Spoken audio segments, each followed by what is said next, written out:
Assalamualaikum warahmatullahi wabarakatuh. Nama saya Isnaini, dosen dari Prodi Ilmu Hukum, Fakultas Hukum Universitas Muhammadiyah Mataram. Sekarang saya akan menjelaskan tentang RPS yang saya sudah bagikan ke mahasiswa. Di sini memuat mata kuliah pendidikan Pancasila di Fakultas Hukum ini. Mata kuliah ini adalah mata kuliah wajib yang ditempuh oleh mahasiswa semester 1 yang di dalamnya memuat yang pertama materinya landasan dan tujuan pendidikan Pancasila di perguruan tinggi. Selanjutnya ada sejarah lahirnya Pancasila, Pancasila sebagai sistem filsafat, Pancasila sebagai sistem etika, Pancasila sebagai ideologi dasar negara Indonesia, Pancasila dalam konteks ketatanegaraan Republik Indonesia, Pancasila sebagai paradigma pembangunan, Pancasila sebagai paradigma reformasi. Selanjutnya, capaian yang ingin dicapai pada mata kuliah ini diharapkan nanti mahasiswa mampu mengidentifikasi landasan pendidikan Pancasila serta tujuannya. Di sana ada landasan historis, landasan yuridis, landasan sosiologis, landasan kultural, dan landasan yang terakhir itu landasan filosofis. Selanjutnya, mahasiswa diharapkan mampu mengidentifikasi dan mengkaji lebih dalam tentang sejarah lahirnya Pancasila. Selanjutnya, mahasiswa diharapkan mampu menjelaskan atau memahami Pancasila sebagai sistem filsafat bangsa Indonesia. Mahasiswa diharapkan mampu menjelaskan atau memahami Pancasila sebagai sistem etika, Pancasila sebagai ideologi dasar negara. Mahasiswa juga harus mampu menganalisis Pancasila dalam konteks ketatanegaraan Republik Indonesia. Dan selanjutnya, mahasiswa diharapkan mampu memahami dan menganalisis, memberikan gambaran Pancasila sebagai paradigma pembangunan nasional.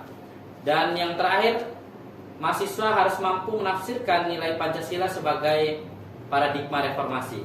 Nah, di sini harapan daripada mata kuliah ini, mahasiswa, apalagi di mahasiswa Fakultas Hukum ini adalah salah satu outcome-nya penegak hukum. Outcome-nya penegak hukum. Jadi di sini ditanamkan betul-betul penanaman, harapan besarnya penanaman nilai-nilai Pancasila itu terpatrik dan tertanam di dalam jiwa, sehingga nanti ketika menjadi penegak hukum dapat mengimplementasikan penegakan hukum berbasis nilai-nilai di dalam Pancasila dan Undang-Undang Dasar.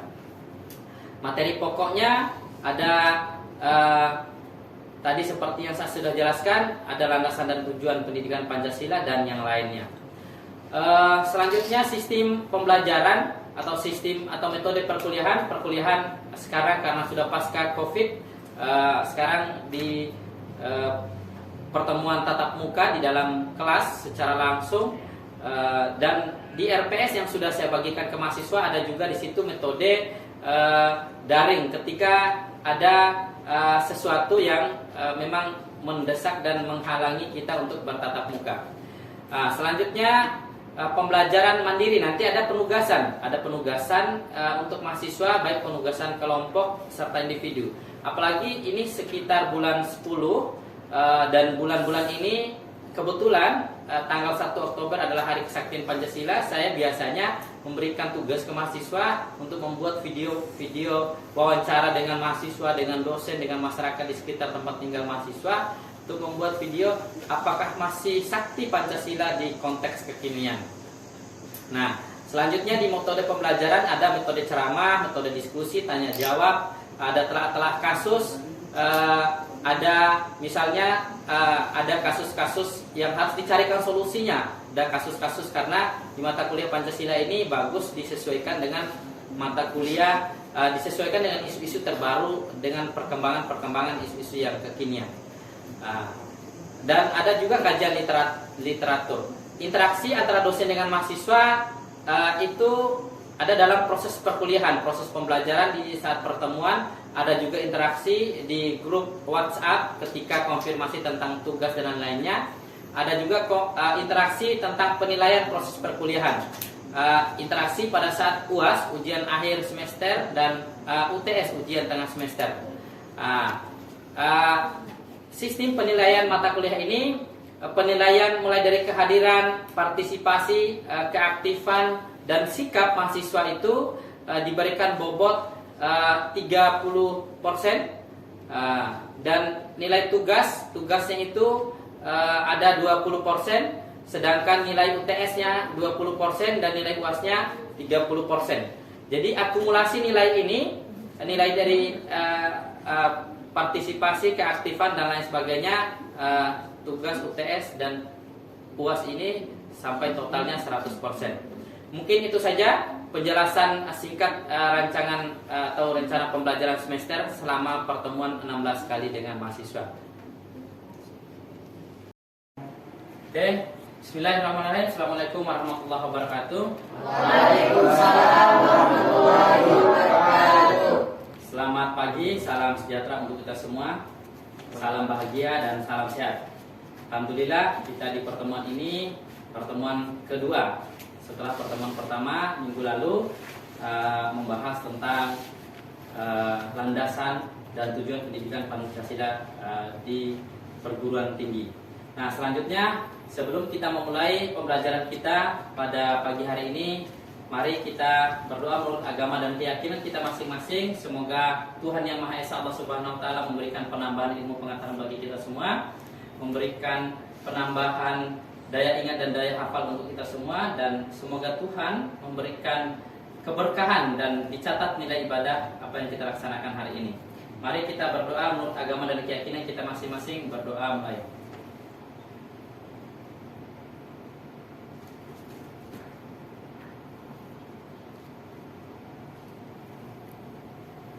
Berdoa selesai.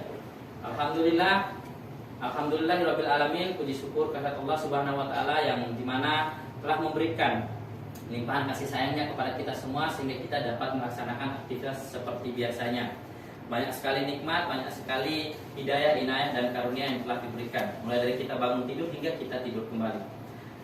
Salawat serta salam selalu tercurahkan kepada junjungan alam Nabi besar Muhammad SAW yang terus memberikan petunjuk bagi kita, memberikan arahan melalui riwayat-riwayat bagaimana menuju jalan yang baik, lurus dan benar kelak.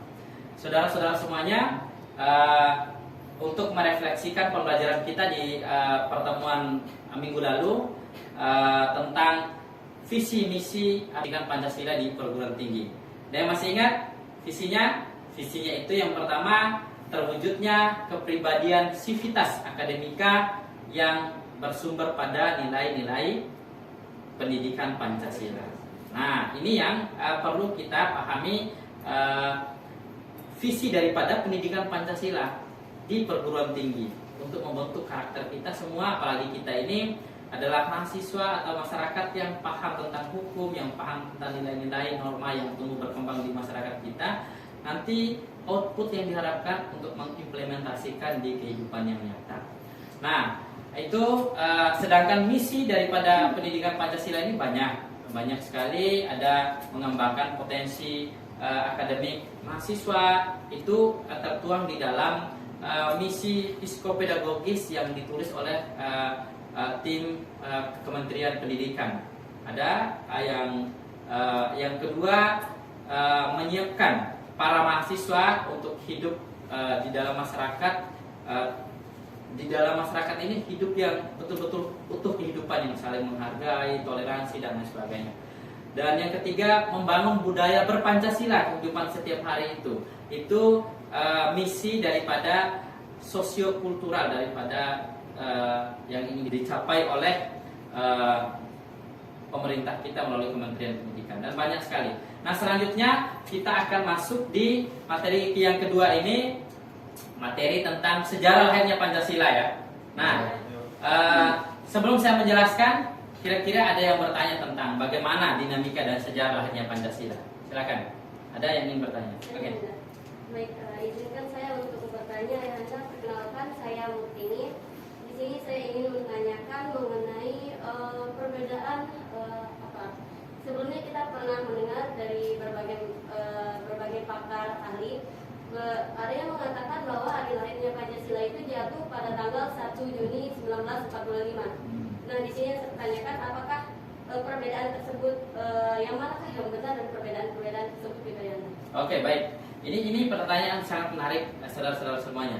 Ada yang ingin menanggapi? Coba, silakan. Dewan, bagaimana pandangannya tentang itu? Baik, terima kasih. Izin menanggapi dari pertanyaan saudara Murti ini. Menurut buku yang saya baca, itu di mana pada tanggal 1 Juni itu merupakan usulan dari IR Soekarno untuk mengusulkan dasar negara, sehingga 1 Juni tersebut dikatakan sebagai hari lahir Pancasila karena pada tanggal itu IR Soekarno menamai atau memberikan nama kepada dasar negara itu adalah Pancasila, sehingga dapat dikatakan bahwa hari lahir Pancasila itu tanggal 1 Juni tersebut. Sekian. Oke, satu lagi di depan Nurpai, gimana pandangannya? Sama dengan pendapat saudara. Oh, sama ya. Oke, baik. Ini yang menarik. Kita akan melihat rumusan itu. Bagus yang disampaikan oleh Dewa dalam perspektif pandangan. Nanti kita akan melihat sampai pada titik keputusan Presiden nomor 24 tahun 2016 yang dikeluarkan di masa Presiden Joko Widodo tentang lahirnya Pancasila. Nanti akan kita akan lihat. Nah, selanjutnya ini tentang sejarah lahirnya Pancasila ya. Lahirnya Pancasila. Nah, baik. Kalau kita ingin melihat sejarah lahirnya Pancasila ini, kita merefleksikan, kita jalan-jalan di masa lalu ya. Kita akan jalan-jalan di masa lalu. Bagaimana seolah-olah kita ini the founding fathers, para pendiri bangsa. Dulu pendiri bangsa kita, the founding fathers kita ini membentuk satu lembaga yang bernama BPUPKI. Nah, sidang pertama yang dilakukan oleh BPUPKI itu mulai pada tanggal 29 Mei sampai dengan 1 Juni tahun 1945. 4 hari dikenal dengan 4 hari, mulai dari tanggal 29 Juni sampai dengan 29 Mei sampai dengan 1 Juni 1945. Nah, saudara-saudara semuanya, di rapat sidang BPUPKI yang pertama ini apa yang dibahas? Yang dibahas adalah seperti yang disampaikan oleh Dewa tadi, rumusan atau usulan dasar negara. Kira-kira ketika Indonesia merdeka nanti, yang akan dibahas itu, yang akan dijadikan dasar negara itu apa ideologinya? Seperti apa kira-kira ke depan? Nah, ini yang mulai diusulkan dan diperdebatkan secara sengit dan secara hangat oleh para pendiri bangsa kita melalui sidang pertama. Nah, bisa kita lihat di sidang pertama, di hari pertama tanggal 29 Mei tahun 1945 itu Muhammad Yamin mengusulkan. Nah, yang pertama peri kebangsaan yang diusulkan oleh Muhammad Yamin. Yang kedua peri kemanusiaan. Yang ketiga peri ketuhanan. Yang keempat peri kerakyatan. Dan yang kelima kesejahteraan rakyat. Ini usulan di hari pertama oleh Muhammad Yamin. Selanjutnya usulan di hari kedua. Di hari kedua ini diusulkan oleh ada dua tokoh Islam. Yang pertama Ki Bagus Adikusumo dan yang kedua itu Kiai Haji Wahid Hasyim. Nah, kalau kita ingat Pak Wahid Hasyim, langsung kita ingat Pak Gus Dur ya, Abdurrahman Wahid. Jadi itu adalah bapaknya, itu keturunannya adalah para pendiri bangsa kita. Nah, sebelum ke sana, yang diusulkan oleh Muhammad Yamin tadi itu dituangkan dalam tuangan tertulisnya. Sila pertama yaitu, maksudnya usulan yang pertama yaitu ketuhanan yang Maha Esa, yang kedua itu kebangsaan persatuan Indonesia, yang ketiga itu rasa kemanusiaan yang adil dan beradab, yang keempat itu kerakyatan yang dipimpin oleh hikmat, kebijaksanaan dan perwaratan, dan yang kelima usulan secara tertulisnya keadilan sosial bagi seluruh rakyat Indonesia. Nah, itu tadi hari kedua. Di hari kedua tadi diusulkan oleh Ki Bagus Adikusumo dengan Kiai Haji Wahid Hasyim tidak secara tertulis, hanya mengusulkan diharapkan nanti dasar negara Indonesia sebagai dasar ajaran Islam. Nah, ada juga di dalam referensi lain yang mengatakan hanya satu orang, tapi saya temukan di buku ada dua yang menjelaskan tentang, mengusulkan tentang dasar negara itu, yaitu Ki Bagus Adikusumo dengan Kiai Haji Wahid Hasyim. Nah, tapi tidak dituangkan dalam tulisan, hanya usulan saja. Kenapa dasar usulan ini? Karena menurut para tokoh Islam ini di Indonesia ini banyak sekali mayoritas Muslim. Nah, nanti kita akan lihat sampai pada posisi di mana nanti sila pertama itu akan dijelaskan. Selanjutnya usulan di hari ketiga. Yang di hari ketiga ini diusulkan pada tanggal 31 Mei. Diusulkan oleh Profesor Supomo. Profesor Supomo ini kebetulan beliau ini ahli dalam hukum adat. Profesor Supomo menawarkan juga 5 gagasan dasar. Yang pertama itu persatuan, yang kedua itu kekeluargaan, yang ketiga itu keseimbangan lahir batin, yang keempat itu musyawarah, dan yang kelima itu keadilan rakyat. Ada 5 item juga yang diusulkan oleh Profesor Supomo. Nah, selanjutnya di hari terakhir pada tanggal 1 Juni 1945, saudara-saudara semuanya, itu diusulkan oleh Insinyur Soekarno atau yang kita kenal dengan Bung Karno. Bung Karno ini mengusulkan, katanya pada saat sidang terakhir itu, menurut diskusinya dengan temannya yang ahli bahasa, mengusulkan Pancasila. Panca itu asalnya, maksudnya panca itu 5, sila itu dasar, pondasi atau tiang dalam konsep kehidupan bangsa dan negara kita. Nah, ini bisa kita lihat, tapi usulannya yang pertama yang diusulkan kebangsaan atau nasionalisme, yang kedua itu pri kemanusiaan, yang ketiga mufakat atau demokrasi, yang keempat itu keadilan sosial, dan yang kelima itu ketuhanan yang Maha Esa. Nah, selanjutnya direduksi, misalnya direduksi dengan dan bisa diperas menurut Bung Karno pada saat itu menjadi trisila. Ya, ingat, diperas menjadi trisila. Yang pertama itu sosio nasionalisme, yang kedua itu sosio demokratis, yang ketiga itu ketuhanan.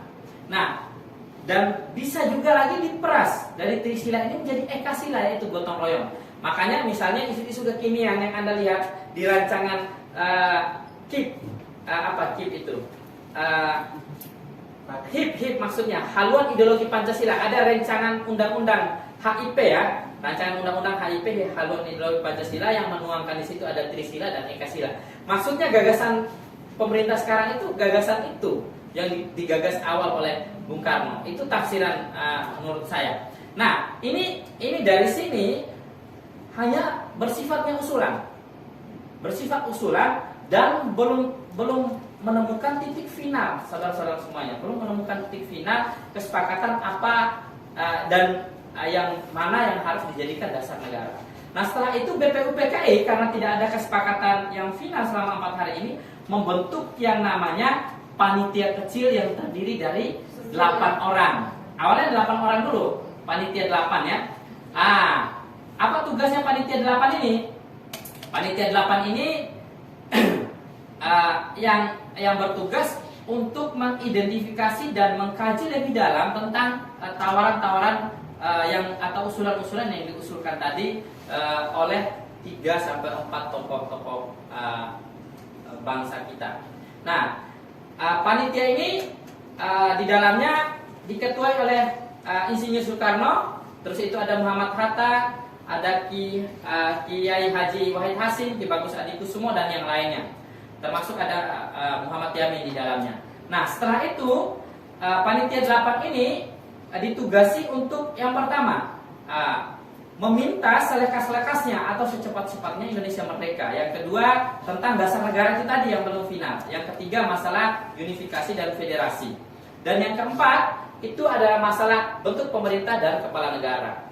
Yang kelima itu tentang warga negara. Kenapa tentang warga negara dibahas? Karena pada masa itu, masa belum merdeka, masa di mana masih ada penjajah di dalamnya, masih ada orang Jepang, orang Belanda, orang Arab. Dan ketika misalnya Indonesia merdeka, apakah mereka harus diusir atau akan tetap menjadi warga negara Indonesia? Itu juga banyak dipikirkan oleh the founding fathers kita, sangat cerdas mereka. Yang selanjutnya itu masalah pemerintah daerah. Dan Anda bisa melihat di dalam pemerintah daerah itu berbagai dinamika bangsa kita mulai dari 1945 sampai sekarang. Yang ketujuh masalah agama dan hubungannya dengan negara. Yang kedelapan masalah pembelaan atau bela negara. Yang kesembilan adalah masalah keuangan atau ekonomi. Nah, itu tugasnya panitia 8. Nah, yang perlu dipahami selanjutnya untuk mempersingkat bagaimana riwayat riwayat sejarah Pancasila ini di dalam yang ditelusuri oleh panitia kecil ini, melahirkan ada satu kesepakatan. Ada satu kesepakatan yang diistilahkan di sana itu apa istilahnya? Diistilahkan satu kesepakatan di mana Piagam Jakarta, ya. Anda tidak asing ya mendengar Piagam Jakarta ya. Di SMA, di SMP Anda sudah disuguhkan dengan konsep Piagam Jakarta. Nanti kita akan urai. Nah, Panitia 8 ini telah berinisiatif untuk mengadakan pertemuan pada tanggal sekitar 20 Juni 1945 yang dihadiri oleh anggota BPUPKI yang membahas ada susunan seperti yang disampaikan tadi. Nah, selanjutnya dibentuklah panitia kecil. Panitia kecil yang selanjutnya itu panitia 9. Panitia 9. Ini panitia 9 yang termasuknya juga masih Soekarno menjadi ketua. Ada Muhammad Hatta, Muhammad Yamin, Ahmad Subarjo, Kiai Wahid Hasim, Agus Salim, Abi Kusno Cokro Sojoso, dan banyak lagi. Ada juga yang dari perwakilan Sulawesi itu Abdul Kahar Musakir, ada juga di sana. Nah, selanjutnya ini Panitia 9 mencapai satu kesepakatan yang diberi bentuk suatu rancangan pembukaan undang-undang itu, dan di mana di situ istilahnya Piagam Jakarta atau yang diberi nama oleh Muhammad Yamin itu Jakarta Charter. Apa usulan dasar ini? Mungkin dia pernah membaca tentang Piagam Madinah yang pernah dikeluarkan oleh Rasulullah pada masa itu. Nah, di Piagam Jakarta ini, saudara-saudara semuanya, disinilah disepakati pada tanggal 22 Juni tahun 1945 disepakatinya bahwa sila pertama ketuhanan dengan menjalankan syariat Islam bagi pemeluk-pemeluknya. Nah, di sini bisa terlihat sila pertama ini gagasan ide dasarnya untuk membangun dasar negara Indonesia ini dengan syariat Islam. Jadi bagi pemeluk-pemeluknya itu adalah menjalankan syariat Islam. Nah, sedangkan yang kedua, kemanusiaan yang adil dan beradab, persatuan Indonesia, kerakyatan yang dipimpin oleh hikmat kebiasaan dan permusyawaratan perwakilan, dan yang terakhir keadilan sosial bagi seluruh rakyat Indonesia. Nah, ingat, mulai dari 29 Mei sampai 1 Juni 1945, ini Mei ya, 4 hari ini. Yang kedua itu tanggal 22 Juni 1945. Nah, ini rentan waktu. Di sini disepakatinya Piagam Jakarta. Ya. Piagam Jakarta. Yang di dalamnya itu ada konsep syariat Islam. Nah, jadi ini sudah disepakati. Di dalam undang-undang sudah dirancang semua. Nah, selanjutnya ada dinamika yang menarik. Dinamika yang menarik. Ada apa istilahnya ini? Mulai suasana agak genting di dalam konsep penjajahan pada masa itu. Nah, singkatnya tugas dari panitia kecil ini, panitia 8 dan 9 itu terus berjalan mendesak bangsa Jepang untuk memberikan kemerdekaan kepada Indonesia seperti yang dijanjikan, karena bangsa Jepang itu memberikan janji kepada bangsa kita, memberikan janji kepada bangsa Indonesia untuk merdeka, dan diberikan kemerdekaan itu melalui cara-cara menurut orang Jepang. Akan tetapi ada yang menarik teman-teman semua, ada yang sangat menarik untuk kita mempersingkat proses pemahaman kita terhadap bagaimana lahirnya Pancasila.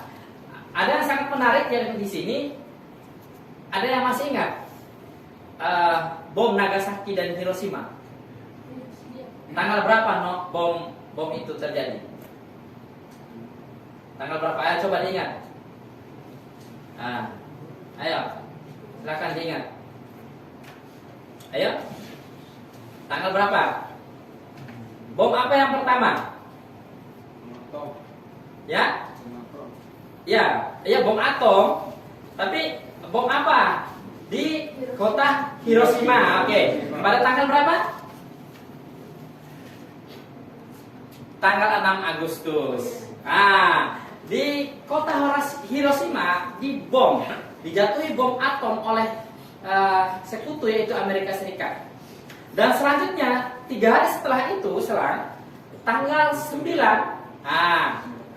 Agustus di kota Nagasaki, makanya terkenal bom atom Hiroshima Nagasaki. Sampai sekarang letusan bom itu di Jepang masih diabadikan dalam momen itu.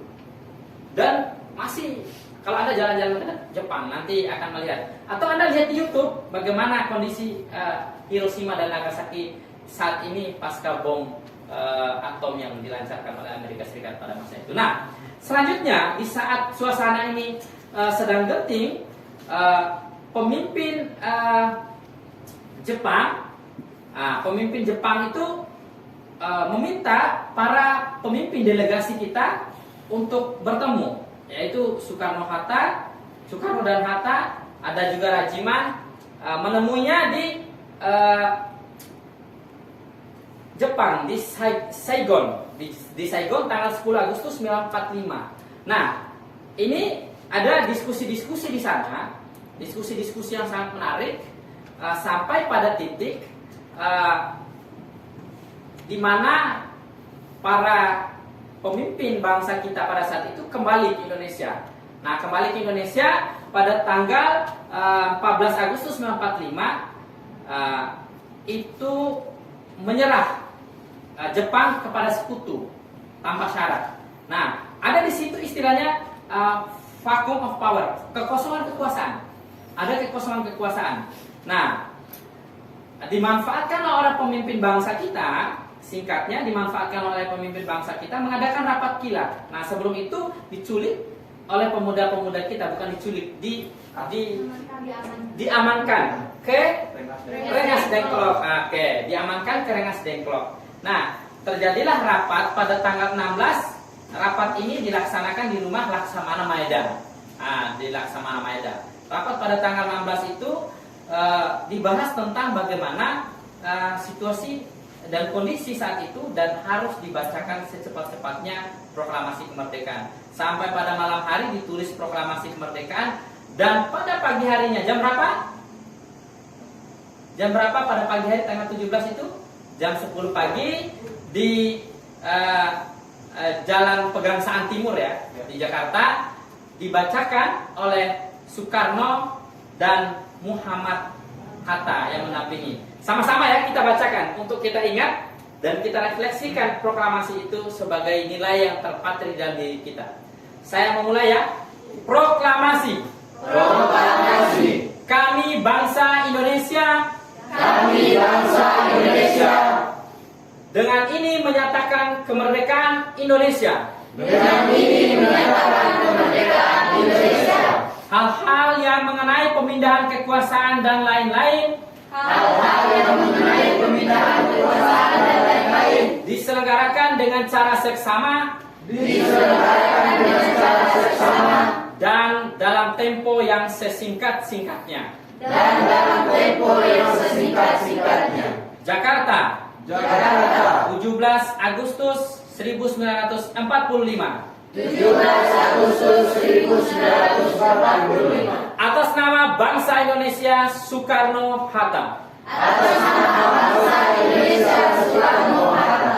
Nah, disinilah saudara-saudara semuanya, kita harus menjiwai kemerdekaan ini, dan tidak gampang, dan tidak hanya sebatas tentang proklamasi langsung mengambil alih semua, tidak segampang yang kita pikirkan dan kita baca pada saat ini tentang sejarah. Nah, 17 Agustus, di sini yang menariknya. 17 Agustus 1945 diproklamasikannya kemerdekaan Indonesia. Nah, menariknya yang bisa kita lihat, sampai tanggal 17 Agustus masih konsep Piagam Jakarta. Masih konsep Piagam Jakarta. Nanti saya akan menjawab pertanyaan tadi dari Murtini tentang bagaimana perbedaan tentang lahir Pancasila. Nah, kita akan melihat di sini 17 Agustus masih datanglah utusan-utusan dari timur.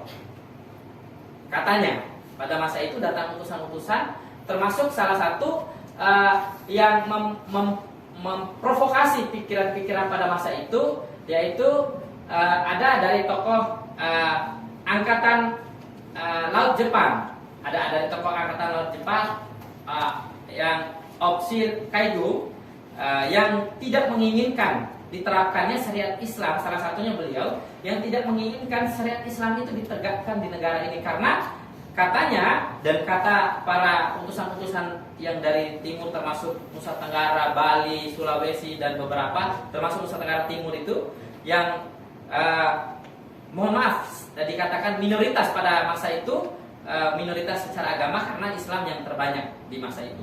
Nah, mengharapkan tidak terjadi dasar negara itu dasar Islam. Nah, Bung Hatta dengan kepiawaian dan kecerdasannya memanggil beberapa utusan itu untuk mendiskusikan dengan tokoh-tokoh Islam. Didiskusikan dengan tokoh-tokoh Islam sehingga melahirkan satu kesepakatan pada pagi hari tanggal 18 Agustus itu. Sila pertama yang Piagam Jakarta ini hilang, ada 7 kata di situ. 7 kata menjadi sila pertama apa? Ketuhanan yang Maha Esa. Dijabarkanlah semuanya, termasuk dijabarkan oleh Kiai Wahid Hasim, Ki Bagus Adikusumo dan lain-lain tokoh-tokoh Islam itu menjabarkan ke para warga-warga dan para pendiri bangsa pada masa itu. Sila pertama juga ini ketuhanan yang Maha Esa meyakini bahwa agama di Indonesia yang ada pada saat itu diakui dan sesuai dengan keyakinan masing-masing. Nah, ini bisa kita lihat untuk menyimpulkan dari pertanyaan tadi, bisa kita lihat ada yang mengatakan lahirnya tanggal Pancasila ini tanggal 1 Juni 1945. Senada dengan buku yang ditulis, yang saya baca buku itu, menurut Profesor Notonegoro ini adalah salah satu senat di Universitas Gadjah Mada pada masa itu yang memberikan, kalau saya membaca itu, diberikan gelar Doktor Honoris Causa kepada Soekarno dalam bidang ilmu hukum. Pidato yang disampaikan oleh Profesor Notonegoro mengatakan hari lahirnya Pancasila atau lahirnya Pancasila pada pengucapan pertama kali yang diucapkan oleh Soekarno pada usulan rapat BPUPKI sidang pertama itu. Berarti tanggal 1 Juni. Nah, ini menurut Profesor Notonegoro yang dijelaskan ada di dalam buku Filsafat Pancasila menurut Bung Karno. Nah, yang kedua ada juga, nah kita akan melihat ada juga pandangan-pandangan lain yang mengatakan bukan saja hari lahir Pancasila tanggal 1 Juni. Ada yang mengatakan ini tanggal 22 Juni. Kenapa? Karena di sini disepakatinya lahirnya Piagam Jakarta tadi. Karena pada saat usulan pertama tadi 4 hari, pada saat usulan pertama 4 hari tadi sifatnya bersifat hanya rumusan. Ya, hanya rumusan saja, belum ada kesepakatan. Lalu dibentuk panitia 8 dan panitia 9 itu sehingga lahirnya Piagam Jakarta yang ketuhanan menjalankan syariat Islam bagi pemeluk-pemeluknya. Jadi final Pancasila itu dijadikan dasar negara dengan sila pertama syariat Islam. Nah, lalu di sini ada yang mengatakan, ada di buku tulisan Ahmad Husaini. Buku itu judulnya Pancasila Bukan Menindas Hak Konstitusional Orang Islam. Ada bukunya. Itu kebetulan saya bawa bukunya. Nah, selanjutnya di sini juga ada yang mengatakan, di buku itu juga mengatakan sebagian masyarakat yang mengatakan lahirnya Pancasila di sini. Nah, ada juga yang mengatakan setelah 17 Agustus ini, 18 Agustus 1945 disahkannya Undang-Undang Dasar sebagai dasar hukum tertinggi dan dasar negara. Dijadikannya Pancasila sebagai ideologi bangsa. Menurut pakar hukum tata negara yang saya kutip, termasuk Profesor Yusril Ija Mahendra mengatakan, di komentar ini sekitar tahun 2016 lalu ditetapkannya oleh Presiden Joko Widodo ada surat keputusan Kepres, keputusan Presiden nomor 24 tahun 2016 tentang lahirnya Pancasila. Dan ditetapkan di situ lahirnya Pancasila pada saat usulan pertama atau pengucapan pertama yang diucapkan oleh Soekarno pada sidang pertama BPUPKI. Nah, sampai pada hari ini di sana di Kepres itu mengatakan lahirnya Pancasila 1 Juni dan dilibur nasionalkan setiap tanggal 1 Juni. Sebelumnya kan tidak libur nasional ya. Setelah keputusan ini dikeluarkan. Nah, muncullah komentar di televisi, termasuk saya pada saat itu karena saya pengamat betul tentang ini, yang mendalami tentang ini.